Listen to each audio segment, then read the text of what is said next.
Welcome back. Well, the upcoming 29th summit of the Nigerian Economic Summit Group, NESG, is set to take place from the October 23rd to 24th and carries the thought-provoking theme, Pathways to Sustainable Economic Transformation and Inclusion. Let's get a sense of what to expect now. Joining me is Ijoma Taylor, ED, Alpha African Advisory. Great to have you on the show. Good morning. Good morning. How are you today? I'm fine, thank you. So we understand that the NESG's 29th summit, that's coming up 23rd to 24th with the theme, Pathways to Sustainable Economic Transformation and Inclusion. Would you shed more light on the significance of this theme for the economy at this time? Thank you. So I think that just the trick is really in the theme name, Pathways to Sustainable Economic Transformation and Inclusion. And I'll just pick out a couple of words. I'll pick out sustainable and I'll pick out inclusion, because it really just highlights the need for Nigeria to chart a course for all of us towards a more diversified, resilient, and inclusive economy. And I picked out those two words, sustainable as well as inclusion.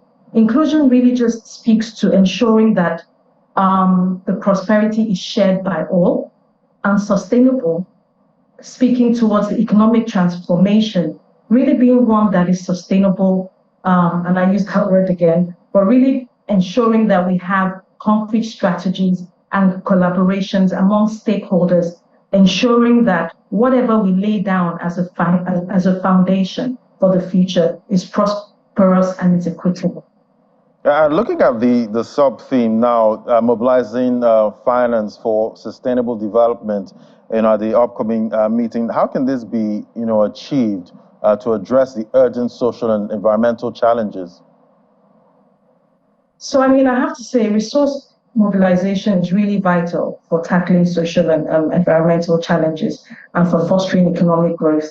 And when you think about it critically, there's just really an urgent need to boost domestic revenues. Beyond that, beyond boosting the revenues, it's ensuring that the finance is accessible by all. And how do you need to think about it from two perspectives.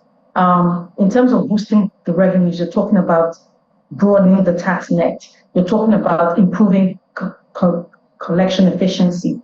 And then improving the access to finance in high growth sectors. But more critically is ensuring that there's inclusion, people are able to access this finance, and that beyond that, we're leveraging competitive programs that can ensure that the development is sustainable by sort of investing in impact investing, for example, that will ensure that financial institutions are strengthened, that would ensure that,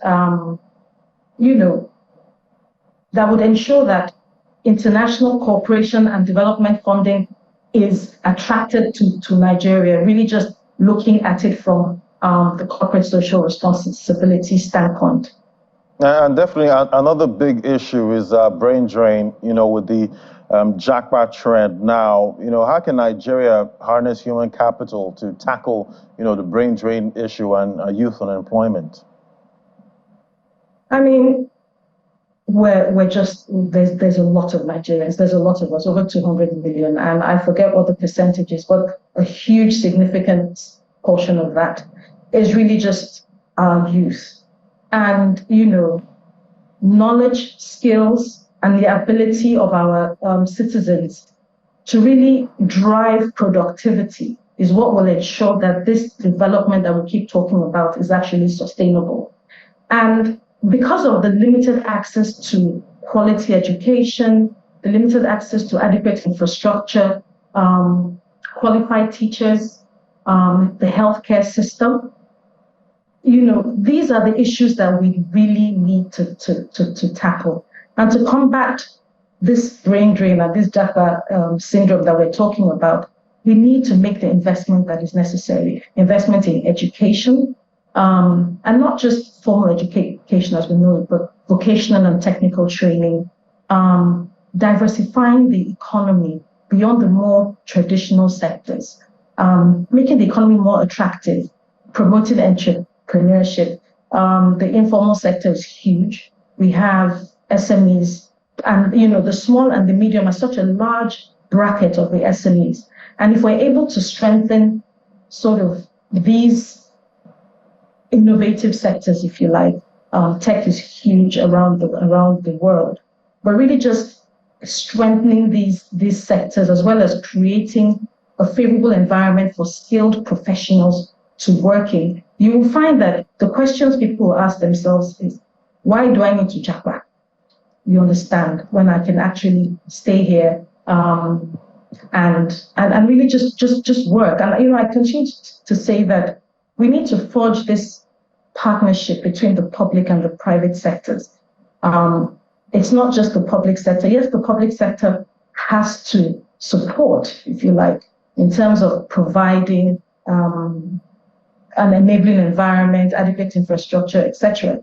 But we need the people here to really drive this innovation that we speak about. So by prioritizing sort of the measures, investing in education, investing in healthcare, because the JAPA is not just based on education and opportunities abroad. Part of it is also